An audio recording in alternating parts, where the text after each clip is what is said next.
Hello tout le monde, j'espère que vous allez bien. Alors aujourd'hui on se retrouve pour parler déco. Si vous me suivez sur Instagram, si vous ne le faites toujours pas, je vous le laisse ici. Si vous me suivez sur Instagram, vous avez suivi les aventures de la décoration de ces toilettes. C'était la toute première pièce que je voulais avoir finie niveau décoration parce que c'est une pièce facile qui coûte pas trop cher à décorer. Et donc ce que je voulais faire, c'est peindre le mur de derrière en noir. Donc ça je voulais un petit peu expliquer sur Insta, mais je vous le réexplique ici. Donc j'ai peint le mur en noir, la première couche ça allait. Mais il y avait encore des petits endroits où on avait le blanc en dessous. Donc je me suis dit il faut que je fasse une deuxième couche. À partir de la deuxième couche, tout est parti en couille. Donc en fait ça faisait des auréoles comme ça, des patchs granuleux, enfin c'était vraiment pas joli. Du coup je me suis dit je vais repasser une troisième couche, ça rendra le tout plus net, plus lisse. Pas du tout, ça a encore rendu le tout plus horrible. Donc je pense qu'au total j'ai passé 3 ou 4 couches, ça allait toujours pas, j'ai abandonné et j'ai été dans un magasin de peinture pour voir ce que eux me conseillaient. Et en fait comme la maison est neuve, il nous a dit si vous devez peindre, surtout si vous peignez avec des couleurs mates ou des couleurs foncées, il faut toujours mettre une sous-couche blanche avant, ce que je ne savais pas. Mais bon, c'est en faisant des erreurs qu'on apprend, n'est-ce pas? Du coup, il nous a conseillé de reponcer le mur, ce qu'on a fait, ce que je vais vous montrer. Alors de base, on voulait poncer le mur avec ces petites choses, donc j'ai des espèces de petites éponges gratounettes exprès. Mais j'ai mis tellement de couches en fait, je me suis rendu compte que ça allait nous prendre 3 ans si on le faisait avec ça. Puis franchement c'était pas du tout terrible. J'ai emprunté la bonne vieille ponceuse de mon papa et on a fait ça à la ponceuse. Alors je vous dis pas toute la poussière que ça a fait, là j'ai passé 1 heure à tout nettoyer pour retirer toute la poussière noire parce qu'il y en avait absolument partout. Mais voilà avec quoi on travaille pour le moment, je sais pas si vous voyez. J'ai poncé un peu trop loin, je sais pas si vous voyez, mais on est carrément sur la plaque, je pense que c'est du gyproc en dessous. C'est même plus blanc, c'est vert. Donc j'ai arrêté, par contre du coup c'est mon copain qui a fait le reste. Et le mur est bien lisse, ouais, il est vraiment tout lisse, ça fait plaisir. Le but du coup c'est pas vraiment que le mur soit blanc avec la sous-couche blanc, mais vraiment de remettre une sous-couche pour repartir sur de bonnes bases. Donc dans cette vidéo je mettrai la sous-couche blanche, peut-être que je peindrai aussi une fois en noir pour vous montrer ce que ça donne avec la sous-couche. Croisons les doigts que j'aurai plus de problème de zone comme j'avais avant, granuleuse et pas du tout jolie. Donc voilà pour cette pièce qu'on va faire ensemble.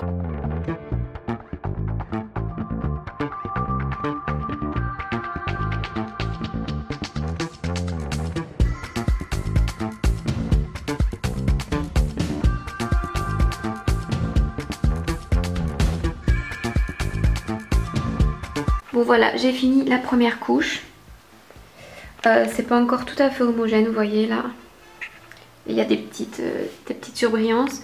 Mais bon, là pour le coup, j'ai décidé de tout peindre au lieu de le faire au rouleau, de tout faire au pinceau. Donc ça m'a pris un temps fou. Et encore une fois, c'est pas nickel. Mais du coup, j'ai décidé que j'allais mettre qu'une couche, que ça allait rester comme ça. De toute façon, je vais mettre des armoires suspendues ici. Des paniers, vous voyez, je vais mettre ces paniers qui sont là. Donc une armoire suspendue, des paniers, une armoire suspendue, un grand cadre. Ah c'est pas nickel, mais je me dis ça se verra pas trop. Je suis sûre que si je réapplique une couche de toute façon ce sera pas nickel encore. Et j'ai plus envie d'en remettre 4 et puis devoir tout reponcer. Donc tant pis, ça restera comme ça, c'est pas parfait. Mais de loin ça passe. Et une autre chose que je voulais faire avec vous, on va dans le salon. Là par contre je suis désolée, je suis un peu en contre-jour, mais j'ai pas le choix, je vais vous montrer ce grand mur. J'ai acheté des cadres pour les mettre sur ce mur parce que je trouve que ce mur blanc il manque vraiment quelque chose. Donc je vous montre les cadres. Il y a celui-ci donc avec les montgolfières que je trouvais très joli. Et ces deux petits, après j'en mettrai certainement encore d'autres, mais là pour le moment j'ai acheté que ceux-là.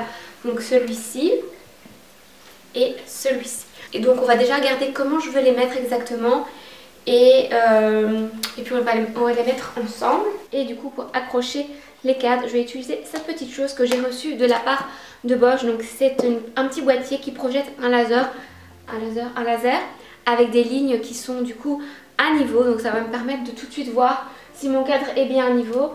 Et je trouve ça hyper pratique parce qu'en fait si vous justement comme moi vous venez d'emménager dans une maison, ça vous permet vraiment de faire des lignes à niveau absolument partout.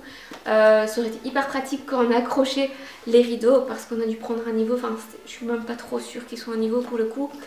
Mais voilà, c'est pour accrocher des rideaux ou si vous faites des crédences, si vous décidez de carreler, au moins vous êtes sûr en utilisant ça, que vous avez bien votre ligne et que vous faites tout bien à niveau. Donc je vais vous montrer comment ça marche. Alors, je vous montre de quoi ce petit engin se compose. Donc vous ouvrez la boîte. Dedans vous avez du coup le Quingo. Donc ça c'est le petit boîtier duquel le laser va sortir. Voilà, alors vous avez ici l'emplacement pour mettre les piles. C'est trop bien parce qu'ils fournissent les piles et ça c'est assez rare. Alors ensuite vous avez ce petit accessoire. L'accessoire en fait il permet de poser le Quingo dessus et de l'accrocher au chambranle de vos portes. Voilà, donc vous pouvez l'accrocher un petit peu partout, ça c'est pratique pour le tenir comme il faut. Et voilà, donc je l'ai assemblé, ça a été assez facile à assembler. Faites pas attention aussi à ça, c'est une vitre qu'on doit faire sabler, mais on attend d'avoir l'argent et de prendre un devis. Bref, comme c'est le mur là sur lequel je veux mettre les cadres, je vais accrocher le petit Quingo au chambranle de la porte juste ici. Mais est-ce que ça s'ouvre assez grand? Ah regardez, parfait. Je peux le placer juste comme ça. Et je vais refermer du coup la petite pince. Et voilà, le bad boy il est installé. Vous voyez le petit laser vert du coup. D'ailleurs il pointe juste à vous. Et contrairement à d'autres marques, le laser il est vert et pas rouge. Donc ça c'est plutôt cool. Et je vais vous montrer tout de suite ce que ça donne sur le mur. Voilà, vous voyez j'ai un trait parfait. J'ai plus qu'à mettre mon clou là. Par contre il faut juste que je vérifie où je veux mettre les cadres. Donc on va regarder à ça tout de suite. Je vais couper le petit laser en attendant. Bon, on a discuté avec maman et on va le mettre un tout petit peu plus haut. Donc je vais mettre mon clou là.